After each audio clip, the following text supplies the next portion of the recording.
We've just got some information in from our sources that Roshena Campbell has conceded. So she has conceded to her rival here, Mary Doyle. So that's happened. Let's go live to Laura Jays now with some further reaction to this result tonight. Laura Jays speaking to the Shadow Finance Minister, Jane Hume. Thanks, Kieran. Jane, obviously not a great result tonight for the Liberal Party. What happened?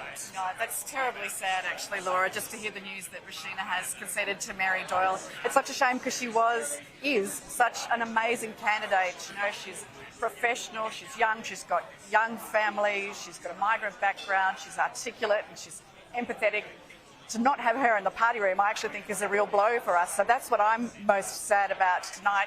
You can put the, historic defeats and all those sorts of things aside. I want better people in our party room, and she would have been one of those people. So that's a real shame, I think, for us. What happened, do you think, then? Well, I think think she is one of those great candidates on paper and in person. Yeah, that's right. Well, look, I think it's always a number of things. You can never put an election result, whether it be a by-election or an election, down to one thing.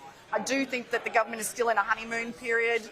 Whenever we spoke to people on the street, they spoke about the cost of living pressures, but they're not really associating the cost of living pressures with the Albanese government and the decisions that it is making, despite the fact that it is making decisions that is making a bad situation worse. That's not flowing through to people yet. Now, had the by-election been even next week after potentially another interest rate rise, had it been in 6 months after all those people fall off their mortgage cliffs, and this is a very high mortgage belt suburb, electorate, maybe it would have made a difference, but it wasn't the case tonight, which is a terrible shame.